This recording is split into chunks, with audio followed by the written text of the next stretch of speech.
Okay, hi, I'm Steve Frontefell, and I'm the race committee chairman for 2021 at Raritan Yacht Club. We've got a presentation tonight from Tom Sinatra, who's going to talk about running a race committee. In addition to that, at the end of that, we're going to cover for the Raritan Yacht Club members several other items regarding to the Galleon Bar and signing up for race committee and some other rule changes and things. Some upcoming events, and some of those are of course, our Red Grant Regatta, which is July 16th and 18th. It's a big regatta, a lot of boats from a lot of clubs, and a lot of members may be looking for crew. So if you're not a member, it doesn't mean you can't participate in that. We've also got coming up very shortly, May 18th, to be a medicine and first aid for offshore folks as part of our education series. And I want to thank Lou Rugolo for doing all that work. And also on May 22nd, an on-water safety training class. And that's a must-do for our racers. So we hope to see you all there for that. So I'd like to introduce Tom Sinatra, who's our keynote speaker, and Tom will take it from here. Thanks, Tom. You all clap now, we'll see.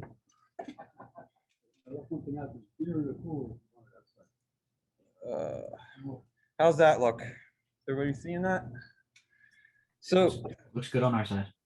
So the scary thing is that when I looked at this morning and changed this page, the last time I did this presentation was 11 years ago in 2 days. So this has been around for a little while, and I think before that it was done about 6 or 7 years. So it's gone through some tweaks and some changes. The last change was I modified it to be a quick reference guide to be on the race committee boat. So Steve, I'll send you this updated copy. There's probably some things we'll take out because they're really meant for food for thought. But if you copy it and put it on the race committee boat, as you can see, it really just walks you through how to do everything, and you can read it pretty quickly and be in sync. So I'll start going through it. If you have questions, shout them out, type them out, interrupt me. Well, there's no one here that wouldn't interrupt me, so we'll get going. So goal of the race committee. So these are my goals. I mean, when I run race committee, this is the way I look at it. When I was a kid growing up, which is a long time ago, race committees were all secret. You know, no one talked to you. There weren't radios.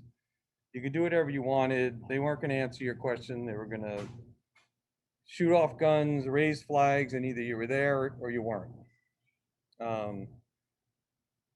Then 10 years ago, I started sailing up on Long Island Sound with a radio. And I'm like, wow, this race committee never stops talking. You actually know what's going on.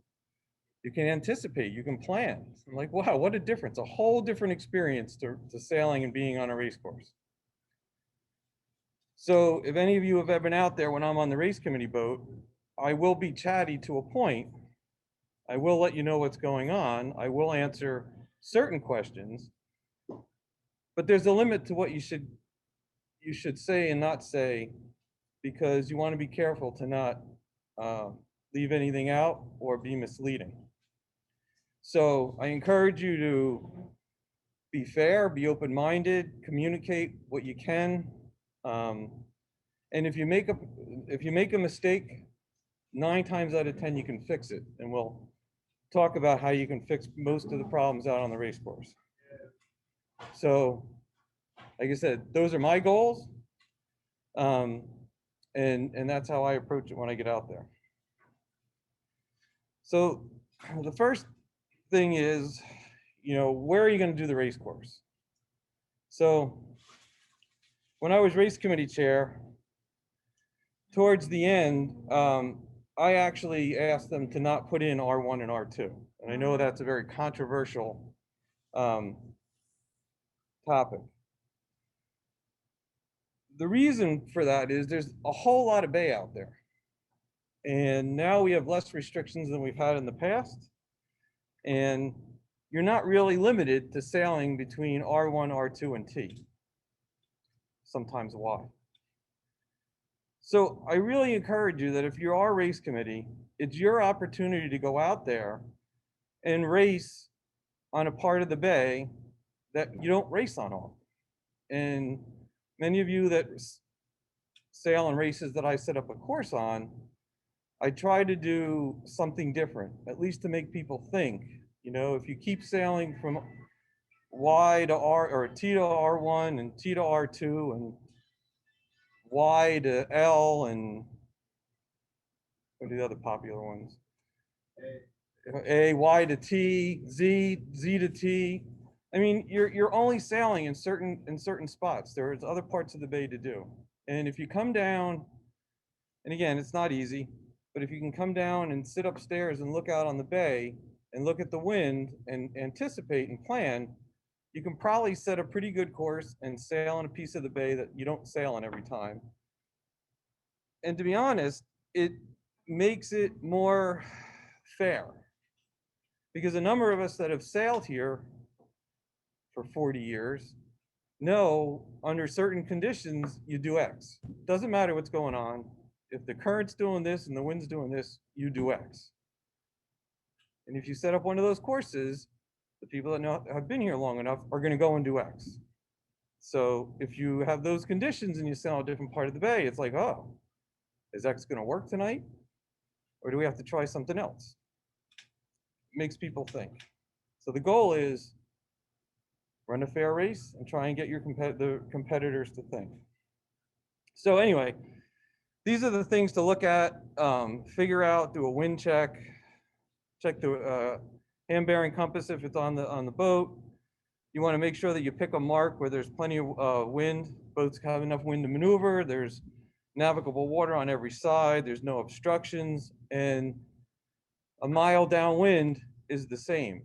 You're not setting a course where you're going to be in the train bridge, or once you do the move down to the downwind spot, that there's no room to run the course. So, questions?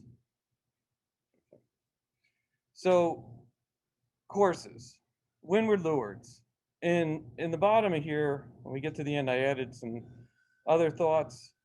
So I'm going to save my sarcastic questions for the end on this. But I mean, this is our typical course. You try and get somewhere around a mile, depending on the wind. You want to have a 90 degrees to the wind between the pin and the committee boat. Ideal, everything's going great. Course B, same thing, it's modified. You finish up wind. You know, there's some thoughts down here, you know, when the wind's west-southwest or west-northwest, this is probably a reasonable choice, because you're finishing up here at the yacht club and people can see the finish and they can get into their mooring area faster. If you're out, you can't really do that unless you're doing it up here. And my personal favorite is putting the committee boat and the starting line in the middle of the weather leg, or at some port up. Now, I find this one most interesting because, one, it keeps the committee boat and the race committee involved in the race. Boats should be sailing through the start and finish line if you set the course up right. And it makes the crew work an extra mark rounding. So it gets you out of the mindset of, I only have to set the chute twice, I only have to take it down once and round. This one, you got to do twice.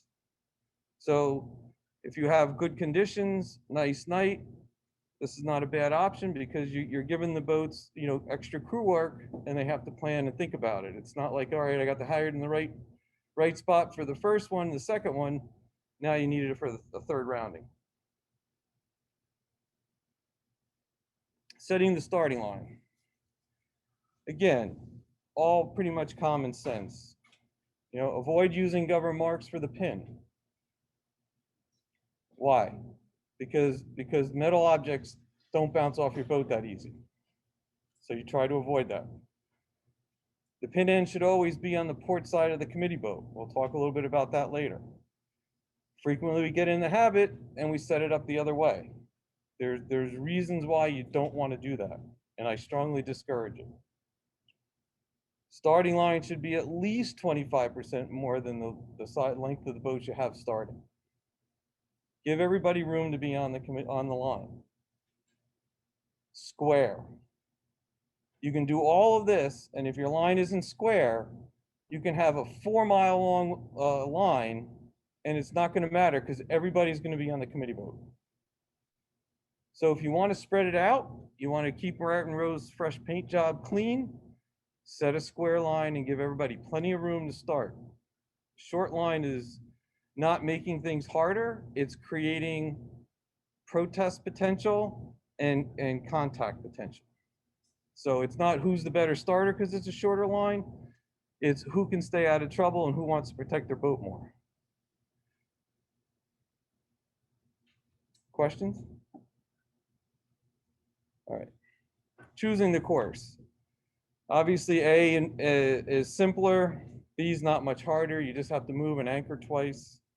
C is a little bit more difficult because you have to line up the line and 2 marks. So if you're new and you're just starting, you probably want to pick course A. The more you do it, the more you play with it. You may want to try B and then possibly C. But if I'm on race committee, 9 times out of 10, you're going to get course C.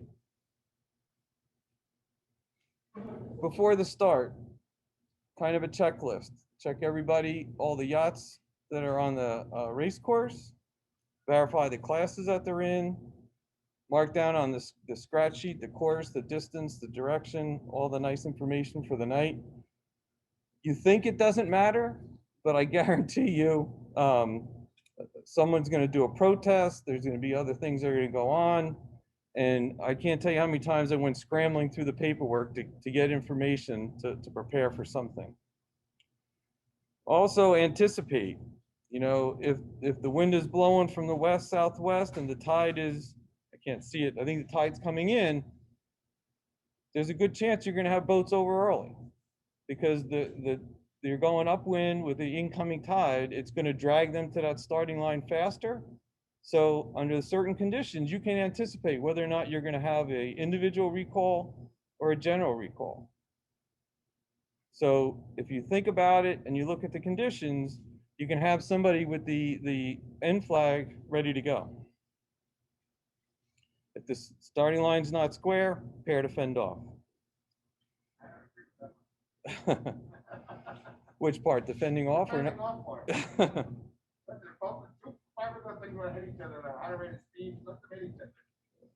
That's true. Oh, we just use a 24 as a bumper.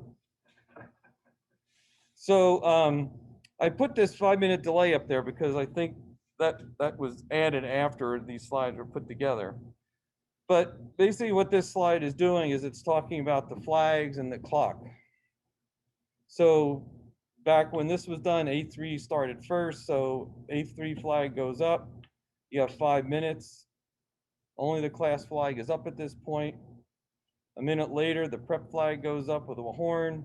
So both the prep flag and the class flag are up. 3 minutes later, the prep flag comes down. You only have the class flag up. And then obviously a minute later, start, class flag comes down, the next flag goes up. So do we still have the 5-minute gap? Huh? It's what? Generally, yes. I think what they've been doing is the B division starts, and I think there's a 10-minute or a 5-minute gap before we start on next sequence. Okay. And then the other divisions were rolling. Okay, so this would be 5 divisions. So it makes it 5 minutes. An hour. Right, so you can easily do away with that 5-minute gap. Yeah, just keep doing 2 rolling starts. You got 5 divisions. how could you have 5 divisions? You barely have 5 boats. Depending on the turnout. Yeah, we're up to 5 divisions. Okay. That's 2 2 A's, 2 B's. Okay. So again, this is for a rolling start. Obviously, if we're going to have gaps in there, we have to amend this to include that, but at least it gets you through the sequence on the starts. Each sequence is going to go through the same thing. Right, each sequence goes through. If you look at the very bottom, I think it says, you know, A2, 5 minutes to start. The A2 flag goes up. I don't know if my mouse comes, but down here. All right, so the starting sequence, again, now it's just with a horn idea.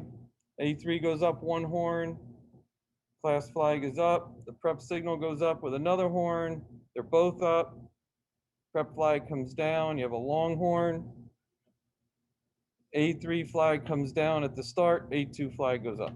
So this is just the same thing on the other page, just visually a little bit presented differently. All right, individual recall. So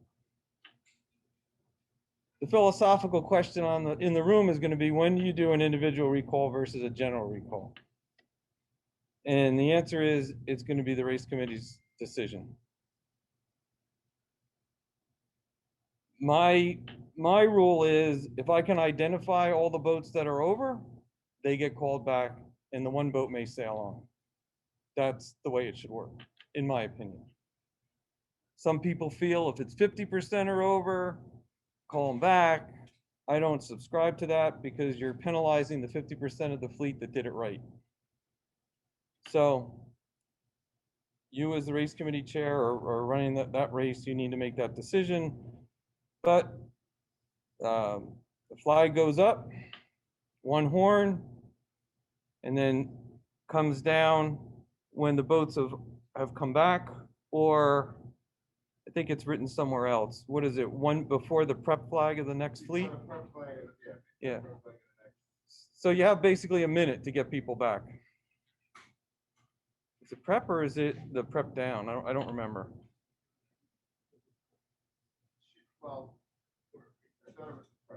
Yeah, I thought so too. So you have about a minute to get folks back. That's when the next fleet officially starts racing it at the prep. Right. So let's summarize and be a little clear. It's no longer to come back and clear yourself because the flag's not gonna say it. Right. So the next class keeps going. This is individual. It's an individual recall. So individual recall, boats are over, you put the X flag up, boats come back. The flag comes down at the prep of the next fleet. That doesn't mean all the boats have cleared themselves. That just means the flag's down. Right. Or if they clear themselves before it comes back down. General recall is a little bit more confusing because here you need to know what the rule is. And when I made this change, I hadn't gone back and actually looked that said this is Wednesday nights. So I changed it to the next class because I believe in the Wednesday nights NORs, if it's a general recall, you go to the end of the fleet. Okay.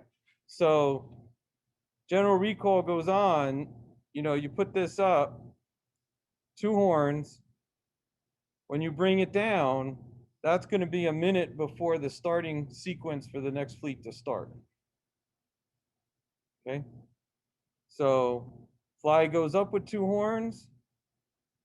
Flag comes down when the committee is ready to go into sequence, but the start of the sequence is 1 minute after that substitute comes down. No different than the postponement flag, right? Postponement flag comes down, you start your sequence a minute from then, so everybody can get their clocks in sync. But if you're the fleet that's general recall, you're at the end of the fleet. Ah, my favorite. What do I do as a race committee when I make a mistake? There's a couple options. This is a good one. Go into postponement. Your clock's wrong. The flag got stuck. You put up the wrong flag. Whatever the situation is that you made a mistake on, fix it. Go into postponement. Everybody on the race course is going to be pissed off at you. They're going to say, why'd you do this? We can do that. Myself included. But that's the right thing to do. If you make a mistake, fix it. Make it fair for everybody, not the folks that can figure out what the mistake was. Questions? What's another way to fix a problem? You abandon a race, but that's. You can abandon it. It doesn't matter. Well, it depends on when it happens. Exactly. You can abandon I'll give you an example. I did this last summer. We were out, we had a course set up. I think it was over, I don't know, W, which is the rock pile or something, I forget what it was. It was over here. Really light air. And we were trying like hell to get a start in. So we started the race. And I would say within a minute of the race starting, it was an outgoing tide, the wind shut down.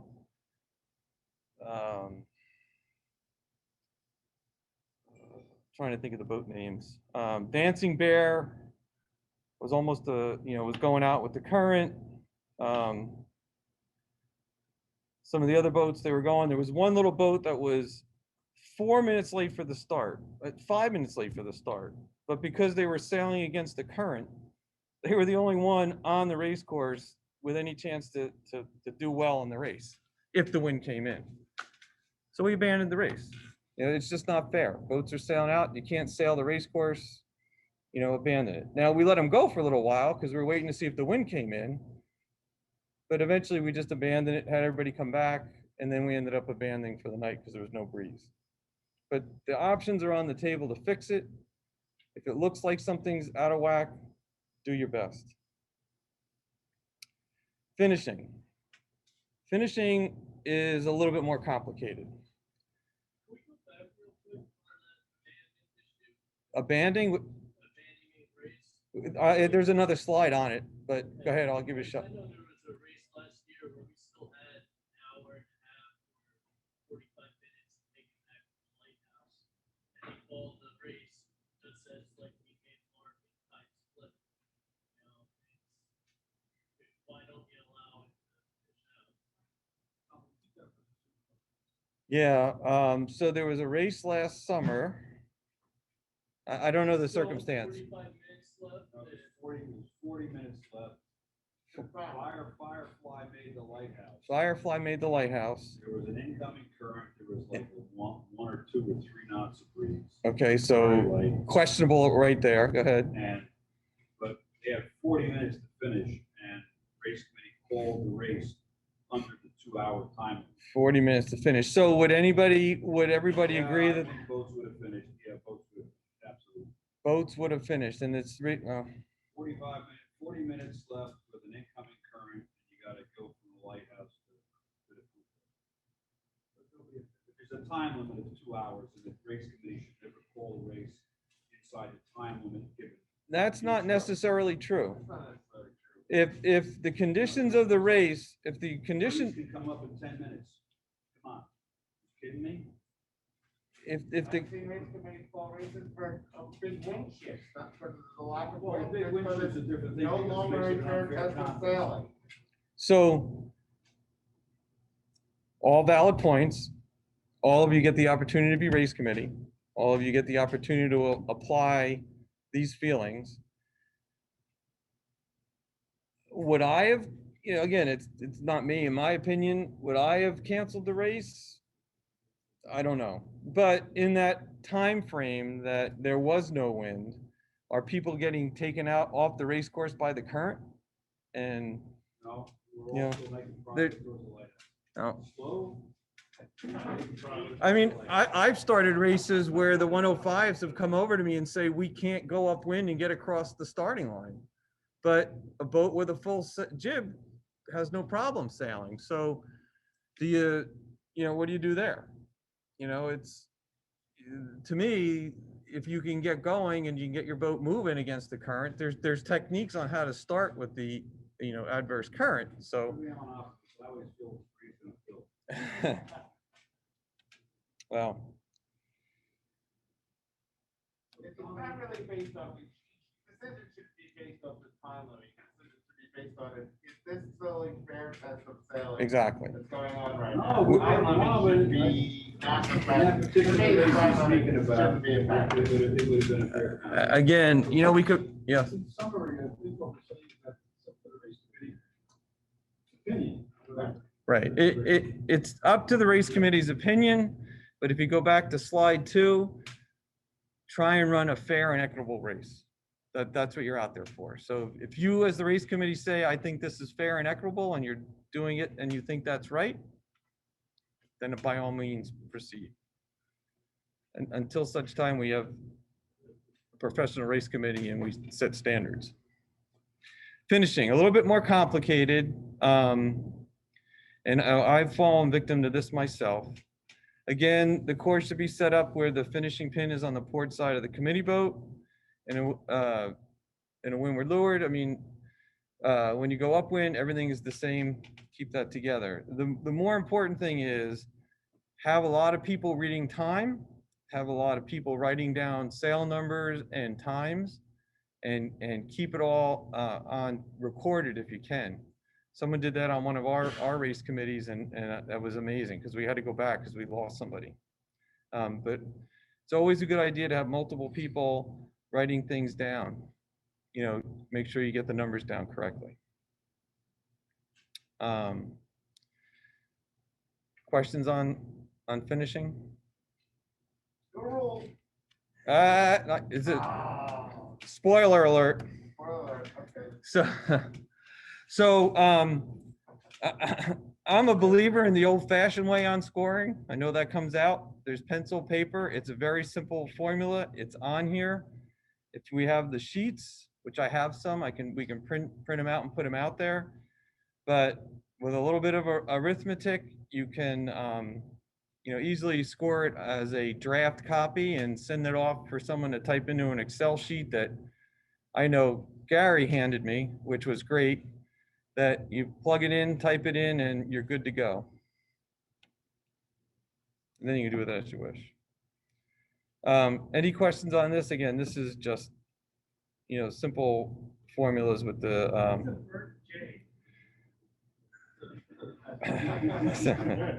I don't know. Is that your second vote?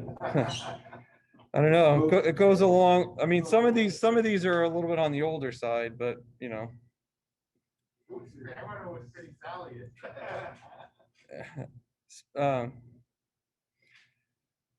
We'll move on.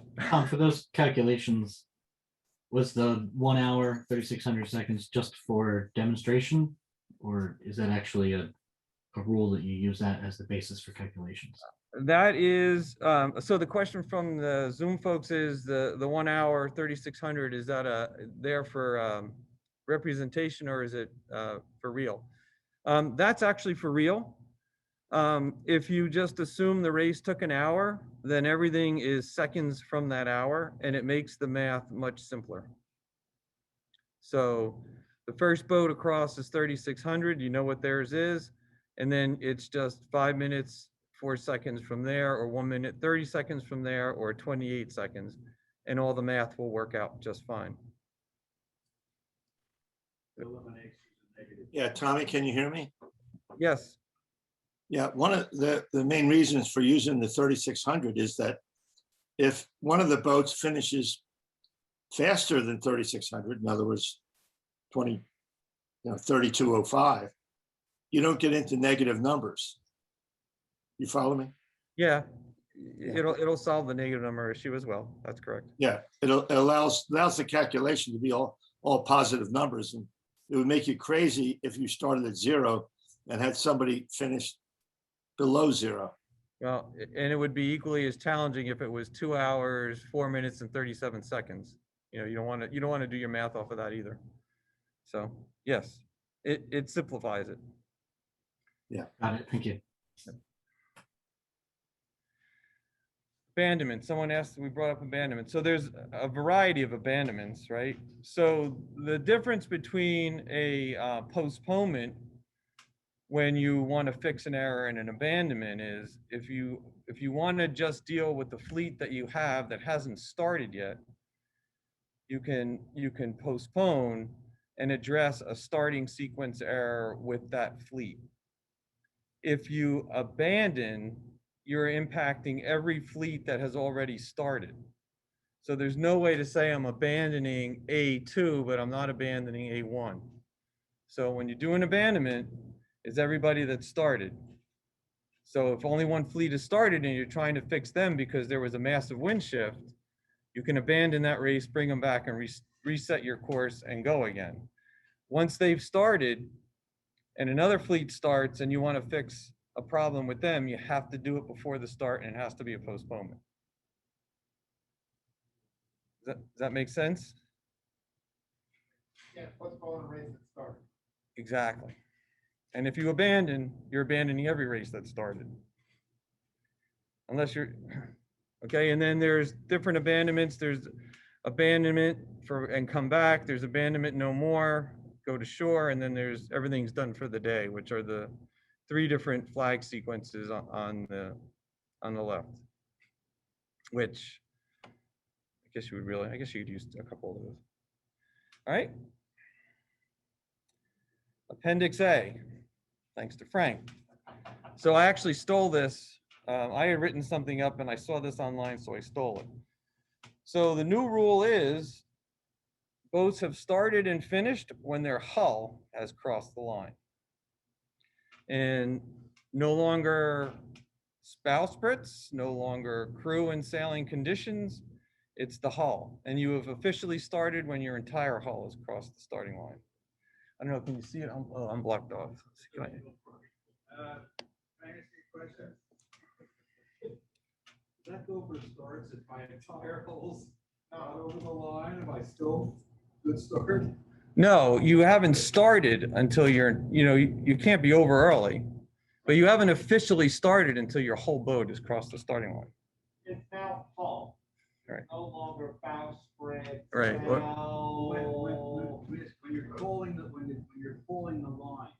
Hull. Hull. First hull, part of a hull usually. The first part of the hull. First Yes. part of Not the the hull complete is So hull. you can look at the picture. Okay. There's a picture up there. That boat has not started. It is on the line and is clean. They, First part of the hull, they took out, it used to be, it could be a sail, but when it's spring, it could be a spinnaker pole. Back in, when we finish, we'll let the sheets go on a downwind finish and let the chute just fly out. Not anymore. It's the hull.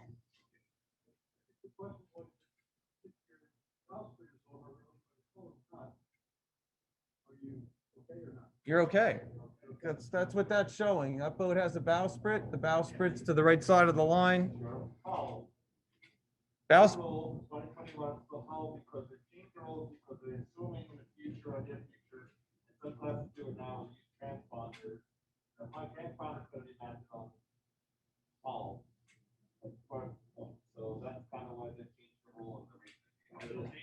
Because the nose of your boat is not considered, Doesn't exist for being over early or crossing the finish line. so nose is the new line. Correct. The, Where your hull the starts. bow of your boat or the shear line on your boat, whatever, could be the beam of your boat, depending on how you're starting, but because if you could be, because the side of your boat could be over, could be any part. So folks on Zoom, this is probably the most important thing because this is a new thing. Are we good with that? I think we heard the conversation, Okay. mainly the point being that the point of reference is really any point on the hull. So if a bowsprit crosses the line, that's not over early. And Right. same goes for finishing. It's any part of the hull. And I guess the nuance on the rule change is that when you begin racing is after you've started, and the racing rules of sailing have a different impact depending upon what side of the line you're on. So those rules don't take effect until the entirety of your hull has crossed the start line. Right, correct. Got it, thanks. So the application there is if you're a J24 trying to push a J105 over the starting line early, you got to push a little harder. How does this affect finishes? Same thing. You don't finish till your hull's over. So your time is taken when you bow finish line, but you're not considered finished until your entire hull crosses. Oh, no, you don't have to. No, once your bow crosses, you can turn your engine on and go. Once your hull And- is good. yeah. It's not the complete thing. Don't worry, the complete thing doesn't really change. Yeah, The important part that changes, it's the hull. Right. It's not your sprint, your sail, or anything else. It's gotta be part of the hull. Right. That's part of the line, of the line for start of finish line. So you can't throw someone off your boat and say, we're over. you can, but that's probably not a good idea. I would like to try it. You probably All right. will. So here's everybody, I threw these in there for food for thought. So why do we sell windward leeward courses? For the rating system designed for it. I probably should have said, Frank, don't answer any of these questions. So that's the exact reason. So the perf rating, the standard perf rating that we use here are designed for a windward leeward course. That's how our boats are rated. And I'll give you a perfectly good example. Take an Olson 30, a J29, and a J30. Put those three boats on a line on a reaching leg, and at the end of a mile, assuming everything is static, steady breeze, everybody's moving, everybody's sailing, those three boats are going to get to the next mark at the same time. The only difference is on the race course, the J30 is now 30 seconds or so ahead of the J29 and 35 seconds ahead of the Olson 30. And you sail the mile of the course and you're breaking, and they're already 30 seconds ahead of you. So put a J24 on there. I don't think you're going to reach that much slower than us. You know, now you lost a minute, right? Because we owe them a minute. So again, that's the reason why. Now, if there was a lot of discussion and people were saying, well, why don't we do reaching courses? And we can. There are other ratings that you can use on the perf certificate that if we want to start doing racing, you can do that. Question? You talk, see if you can talk now. What? I You can't were talk. muted, try it. You were right, muted, next don't one. touch that. Why did the number? Hello? Phyllis, Yeah, I don't know what to say. I'm getting rid of. Why is having three legs advantage or disadvantage to certain boats?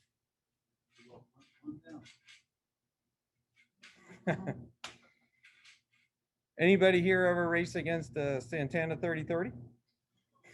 Anybody ever here race on a Santana 30-30? Anybody here on a Santana 30-30 not want to sail an odd number of legs? Okay. Yeah. So example, two 30-foot boats, the ratings work out windward leeward. The Santana 30-30 downwind on a night like tonight, forget it. Upwind, put a little bit of chop in the light air, J29 is going to take off. So if you can't balance out and give them an equal number of legs, it's a disadvantage. Now, light air, you want to finish at the club, but for fairness, the number of legs does matter. Next one, why should the committee boat be positioned always, why should the pin always be to the leeward end of the starting line? The pin shouldn't be at the leeward end of the starting line? Yeah.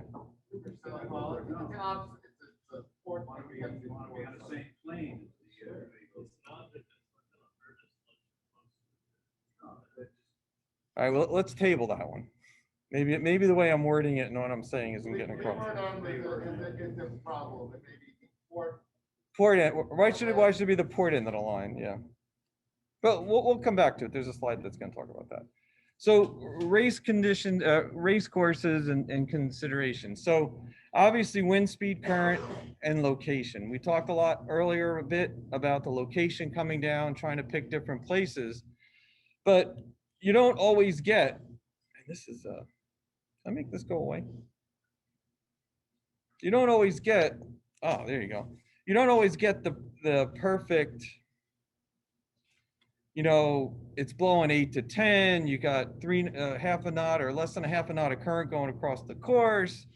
You can set a nice square line and go. I mean, this is odd, or at least it seems to be odd. So what are the problems? Well, when you do a start like this, right, which is what we get a lot of, what happens? All the boats pack themselves up by the committee boat.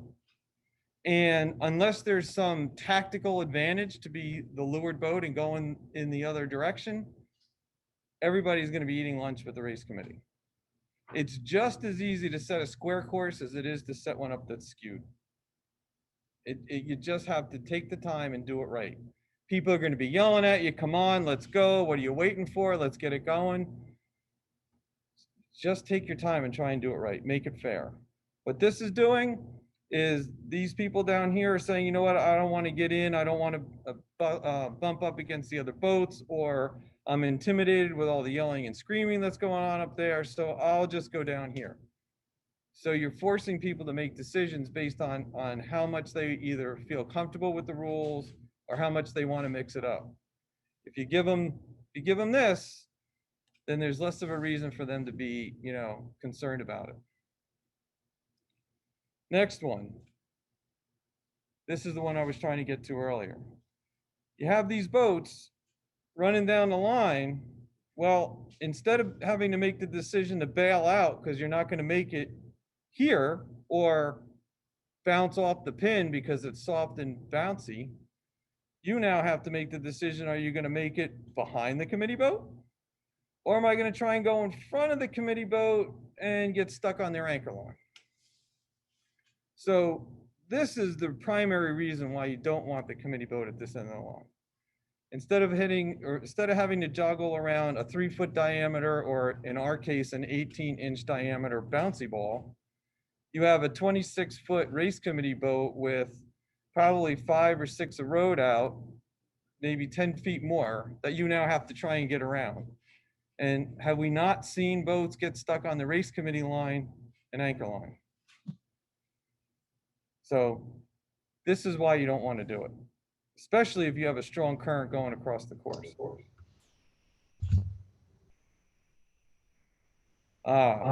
This is my favorite. So you have 3 to 5 knots of breeze, you have 6 knots of current going across the course, and we have a square course set. 0.6. You can't see it? So, yeah, so what's the challenge? And Frank, don't even talk about this. Postpone the race. Well, postpone the race is probably a good option. But what's going to happen is if you don't start over here, you're going to lose the race. The only place to be to win this race is right here.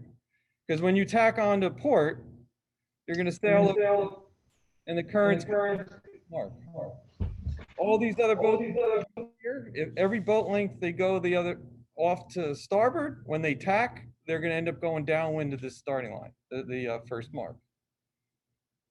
So again, if you're a race committee, if it's, could you rotate the course a little bit and move the pin over here and say, all right, well, I'm not going to set square to the wind, but I'm going to set square to the wind and the current. That'll help. Not racing this race, possibility. Again, you're going to have people pissed off. We came out, it's Wednesday night, we want to race. Is this a fair race? In my opinion, no, this is not a fair race. But again, that's my opinion. Because that one becomes even worse.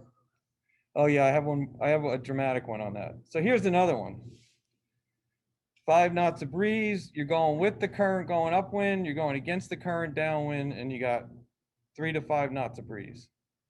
What's going to happen here? Oh, they're not going to be a cluster.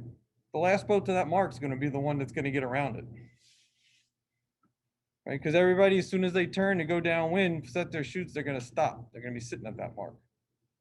So, again, it's a challenge. And again, these are really just food for thought. Talk about it. When you're out there, you can see it. You may or may not choose to try and do something different, but again, it's just what's going to happen as race committee when you make the decision to set this course up.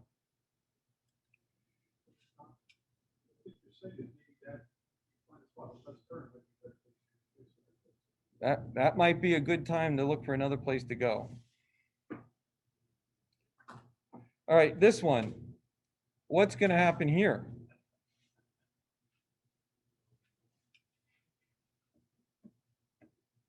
Are they gonna finish with spinnakers or maybe jibs or at all? Because you've set the weather mark down current. Folks are gonna come around, they're gonna have to reach as high as they can just to get boat speed up. And they're gonna be getting taken out with the current. So somewhere around here, unless you're a 105 or an asymmetrical boat, you're gonna be like, can we hold it? Is the chute gonna, stay in this kind of angle, or are we going with the jib and go further out to sea? Again, these are the things that happen when, that you need to just think about. And again, maybe the race doesn't start like this, but this turns into it. Now your question is, what do you do? To your point earlier, when this happens, do you abandon this race? Because, the boat that was 5 minutes ahead is now 4 minutes behind because everybody just came up behind them. I don't know, tough call. I don't think there was anything on this one. I think this was a spare slide. So I think that's pretty much it. I mean, we've kind of talked about the different courses, things to think about when you're out there. Again, I'll open it up to anybody. Anybody have any questions or thoughts? Right. Recording this, so it'll be available on the website, I believe. Okay. And I'll send this to you, print if you want, print it out. And like I said, it's a good quick reference guide when you're out there.